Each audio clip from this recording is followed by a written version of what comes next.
Hello guys, welcome to my channel. तो कल मैंने आप लोगों को ग्रुप में कुछ क्वेश्चन सेंड किए थे, 10 क्वेश्चन थे, मैंने सेंड किए थे। आप लोग उसके आंसर मुझे बताइए। अगर आप लोग ऐसे ही तैयारी करते रहेंगे तो आप लोग की तैयारी कैसी हो जाएगी, बेस्ट हो जाएगी, है ना, अच्छी तैयारी हो जाएगी।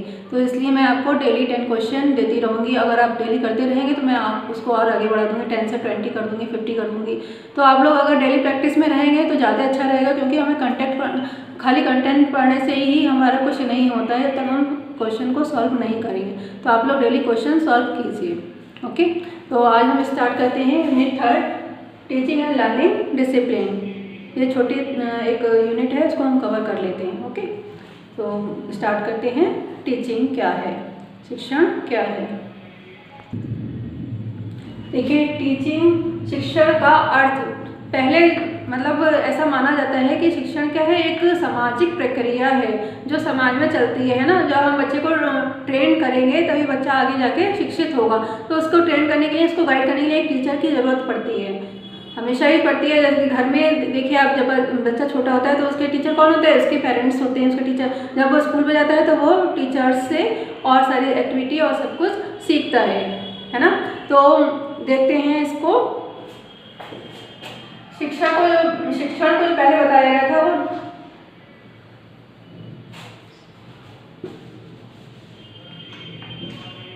शिक्षा एक ऐसी प्रक्रिया मानी गई थी, यहाँ टीचर और ये स्टूडेंट, तो शिक्षा को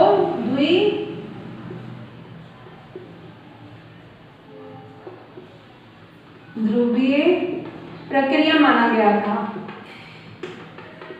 इन्होंने बताया था, जो एडम्स थे आई थिंक, तो उन्होंने बताया था कि टीचर स्टूडेंट को सिखाता है, तो ये कैसी प्रक्रिया है, द्विध्रुवीय प्रक्रिया है। लेकिन इसको बाद में एक्सेप्ट नहीं किया गया और जॉन डीवी आए, उन्होंने बताया कि शिक्षा द्विमुखी नहीं, त्रिमुखी प्रक्रिया है। टीचर, करिकुलम और स्टूडेंट। देखिए, आप लोग समझ रहे हैं। टीचर क्या पढ़ाएगा आप लोग को, जब उसके पास में कोई करिकुलम होगा पढ़ाने के लिए, तभी तो स्टूडेंट को गाइड करेगा, तभी तो पढ़ाएगा। मतलब उसको ऐसे ही कहाँ तक नॉलेज देगा, नहीं हम जब तक हम उसको कोई हमारे पास में सिलेबस नहीं होगा। अब मैं आप लोग को पढ़ा रही हूँ, जैसे मान लीजिए आप लोग को मैं टीचिंग कर रही हूँ, तो मैं क्या कर रही हूँ भाई, मैं एक सिलेबस के अकॉर्डिंग तो चल रही हूँ कि मुझे अब ये पढ़ाना है, इसके बाद मुझे ये पढ़ाना है, इसके बाद ये पढ़ाना है। तो मैं क्या कर रही हूँ, सिलेबस वाइज ही आप लोग को स्टडी करवा रही हूँ। तो टीचर के लिए इम्पोर्टेंट क्या रखता है, सिलेबस, करिकुलम होना मस्ट है। करिकुलम के बिना हम स्टूडेंट को लर्निंग नहीं करा सकते हैं। तो इसका मतलब कैसी प्रक्रिया मानी गई, त्रिमुखी प्रक्रिया मानी गई।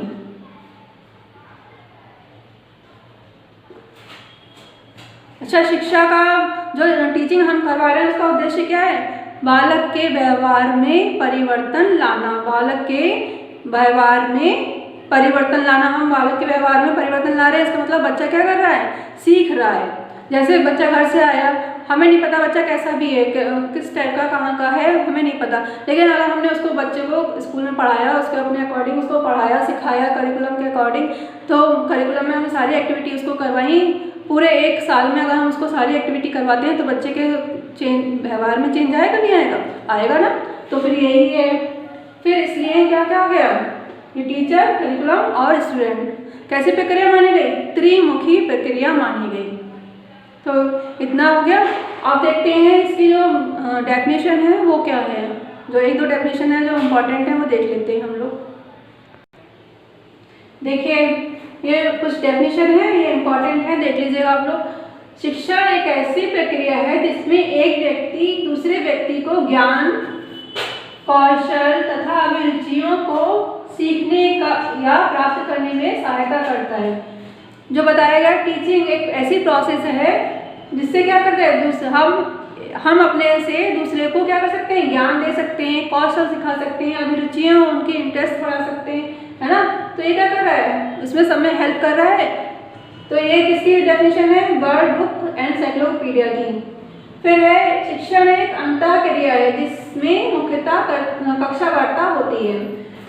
देखिए टीचिंग कैसी प्रोसेस है, इंटरेक्शन प्रोसेस है। बच्चे क्या करते हैं, स्टूडेंट, टीचर सिखाता है और स्टूडेंट क्या करते हैं, सीखते हैं, है ना। तो क्या हो रही है, उनके बीच में एक इंटरेक्शन चल रहा है, अंतःक्रिया चल रही है। तो जिसमें मुख्यतः कक्षा वार्ता होती है। एक ऐसा कैसे होता है, क्लास में ही तो होता है। क्लास में टीचर आप लोग पढ़ाना आया और बच्चे क्या कर रहे हैं, उससे सीख रहे हैं, बच्चे क्या कर रहे हैं, समझ रहे हैं। तो ये क्या हो रहा है, ये कहाँ हो रही है, कक्षा वार्ता हो रही है। तो ये एडमंड एमीडॉन की है। फिर है शिक्षण एक प्रकार का अंतःक्रिया से इसको याद रखेंगे। शिक्षण एक प्रकार का पारस्परिक प्रभाव है जिसका उद्देश्य है दूसरे व्यक्तियों के व्यवहारों में अपेक्षित परिवर्तन लाना। देखिए मेन जो बताया मैंने वही बताया कि व्यवहार में परिवर्तन लाना किसके, स्टूडेंट के। हम जो सिखा रहे हैं उससे बच्चों में कितना परिवर्तन आ रहा है, वही हमारा क्या है, टीचिंग होगी, है ना। उनमें कितना चेंज आ रहा है। जैसे जो भी हमने पढ़ाया उससे उसको क्या मिला, क्या सीखा उसने, तो उसके अगर कुछ भी सीखा है, उसने कुछ भी नया सीखा है तो क्या होगा, उसमें चेंज आएगा, उसमें परिवर्तन आएगा। तो ये किसकी है, गेंस की है। ये आप लोग नोट कर लीजिएगा। आगे देखते हैं हम लोग इसकी विशेषताएं। देखिए शिक्षण की विशेषताएं, ये देखिए कुछ दे रखी है, इस पर हम लोग बात करते हैं। इसमें से क्वेश्चन आता है और ऐसे ही सीधे पूछ जाता है कि कौन सी प्रक्रिया है, कौन से क्या है। तो इस टाइप से अगर आप लोग ये लर्न कर लेंगे तो इसी में से क्वेश्चन आ जाएगा, बाकी इसको हम समझ लेते हैं। देखिए फर्स्ट टेस्ट में व्यवहार में परिवर्तन, बालक के व्यवहार में परिवर्तन लाना। मैंने अभी आप लोग को बताया कि टीचिंग करें, अगर हम किसी बच्चे को टीच कर रहे हैं तो उसके व्यवहार में क्या होगा, परिवर्तन होगा। वह कुछ ना कुछ सीखेगा, कुछ नया सीखेगा। तो स्कूल में बच्चे जाते हैं, बहुत सारी एक्टिविटी करते हैं, तो बच्चे में क्या आता है, चेंज आता है ना। फिर है उद्देश्यपूर्ण प्रक्रिया। ये टीचिंग कैसी प्रोसेस है, उद्देश्यपूर्ण। मतलब हम जब बच्चे को कुछ सिखा रहे हैं तो हमारे उसके पीछे क्या है, एक मोटिव है, एक उद्देश्य है, एक एम है, एक गोल है कि बच्चे को आगे जाके कुछ भविष्य में करना है। सामाजिक एवं व्यावसायिक प्रक्रिया, सामाजिक तो है ही भाई, समाज में जाकर बच्चा समाज में जाकर सीखता है। समाज क्या है, एक जो विद्यालय कहा जाता है वो समाज का लघु रूप कहा जाता है। तो क्या हुआ, सामाजिक प्रक्रिया हुई। व्यवसायिक कैसे है, जैसे हम बच्चे को अगर ट्रेन कर रहे हैं, बच्चे को हम सिखा रहे हैं तो उसका कहीं ना कहीं आगे व्यवसायिक होगा, वो वोकेशनल होगा।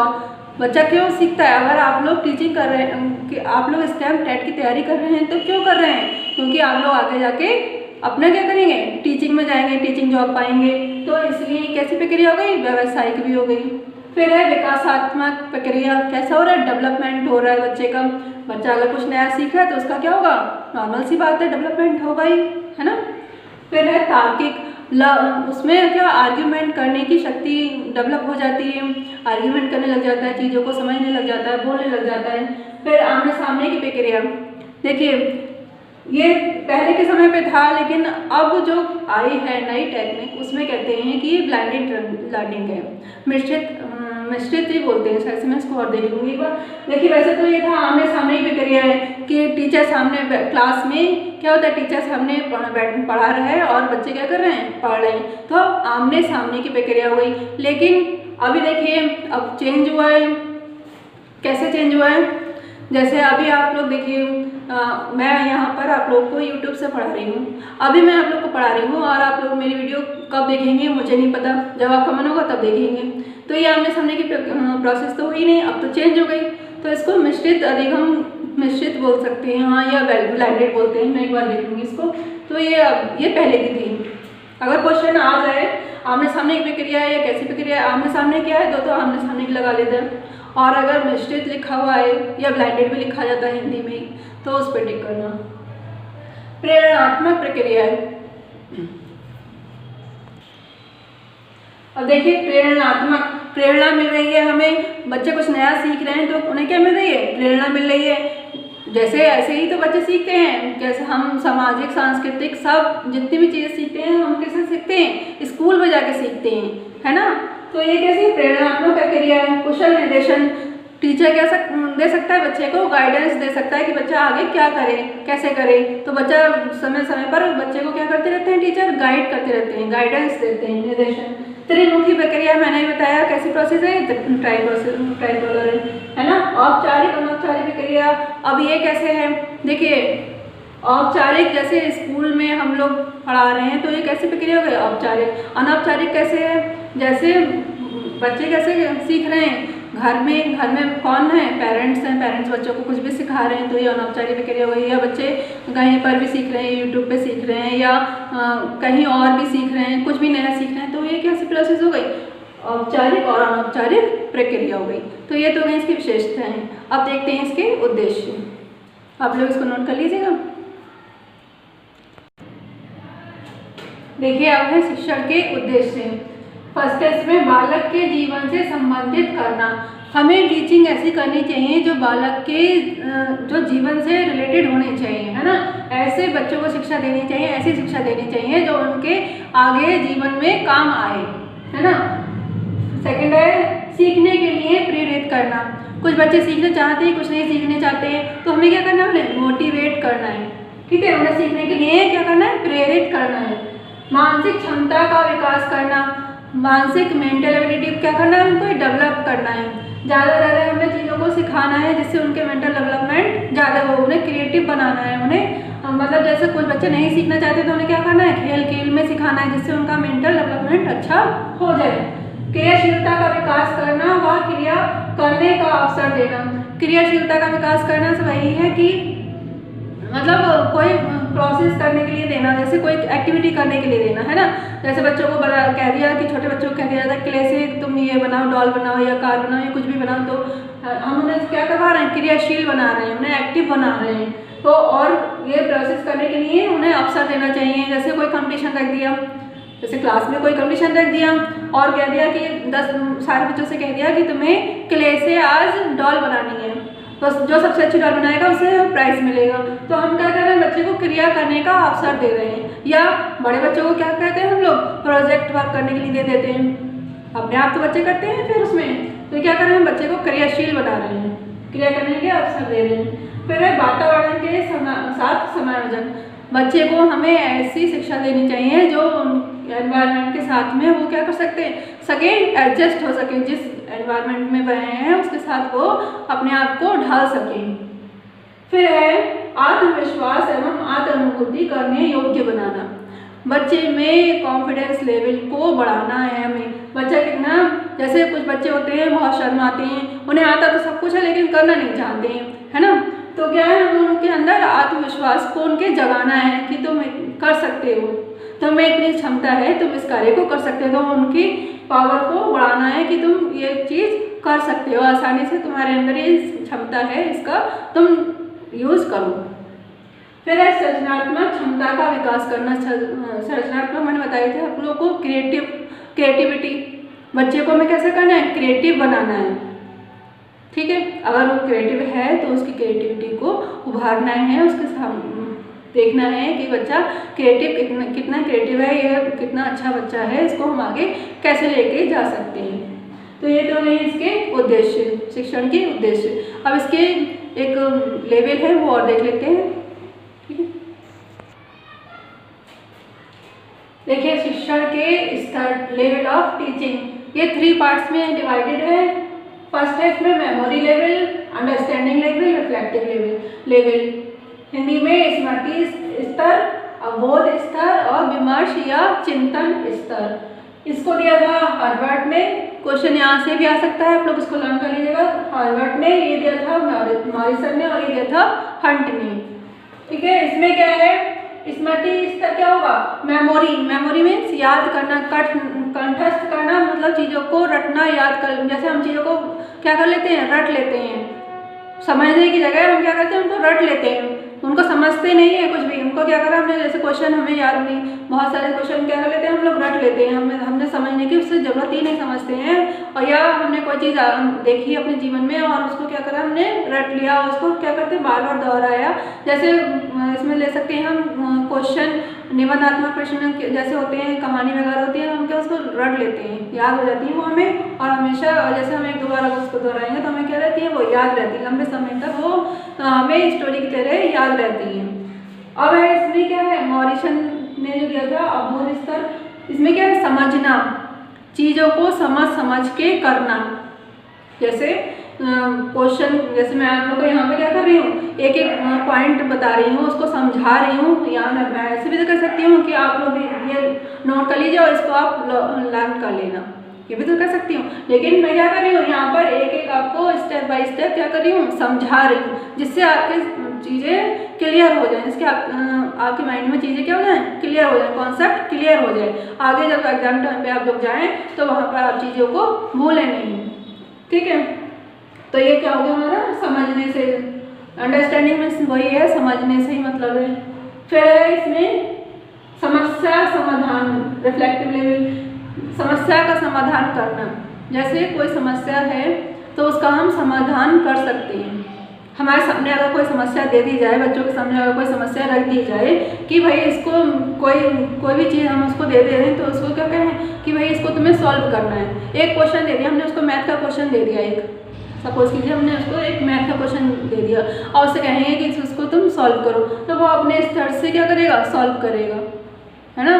तो क्या कर रहा है, वो समस्या का समाधान कर रहा है। या जैसे कमरे में बंदर को बंद किया गया था, सुल्तान जो बंदर था उसको बंद किया गया था, और क्या करा गया था, बॉक्स रख दिए गए थे, छड़ी रख दी गई थी और केले लटका दिए गए थे। अब उसे भूख लग रही थी, उसे केले खाने थे, तो उसने क्या करा, बॉक्स को एक के ऊपर एक रखा और छड़ी उसके ऊपर चढ़ के केलों को पा लिया उसने। तो उसने क्या करा, समस्या का समाधान किया। इस विधि का उपयोग जैसे करके हम क्या कर सकते हैं, अपनी ज़िंदगी में उतारना, मतलब अपने जीवन में हम इसका उपयोग कर सकते हैं। ठीक है, तो ये तो हो गए हमारे तीनों लेवल। आप लोग को समझ में आ गए होंगे, इसमें ऐसा कुछ भी नहीं है समझने वाला। आप लोग एक बार इसको अच्छे से समझ लेंगे तो इसमें कुछ भी नहीं है। मेमोरी याद करने से ही मतलब है, इसको समझने से मतलब है, और इसको समस्या का समाधान करने से है। इनके सबके नाम याद कर लेना। हर्बर्ट, ये हर्बर्ट है, ये मॉरिसन है और ये हंट ने दिया था। और इसमें जो शिक्षण के उद्देश्य बीएस ब्लूम ने बताए हैं वो मैं आप लोग को पहले ही करवा चुकी हूँ, वो आप लोग वहाँ से देख लेना। तो ये तो हमारा कवर हो गया। आज हम लोगों ने पढ़ लिया टीचिंग का अर्थ, पढ़ लिया हम लोगों ने, परिभाषा पढ़ ली, विशेषताएं पढ़ ली, इसके उद्देश्य पढ़ लिए और इसके स्तर लेवल पढ़ लिए। इतना हम लोगों ने कंप्लीट कर लिया है। कल हम पढ़ेंगे कम्युनिकेशन, आगे देखते हैं उसमें क्या क्या है। तो आज के लिए बस इतना ही, और आप लोग स्टडी करते रहिए, है ना। और मैं जो क्वेश्चन दे रही हूँ उनको सॉल्व कीजिए आप लोग, आप ही लोग को बेनिफिट होगा। ओके, तो आज के लिए बस इतना ही। Okay, thank you, take care. Like, share and subscribe to my channel.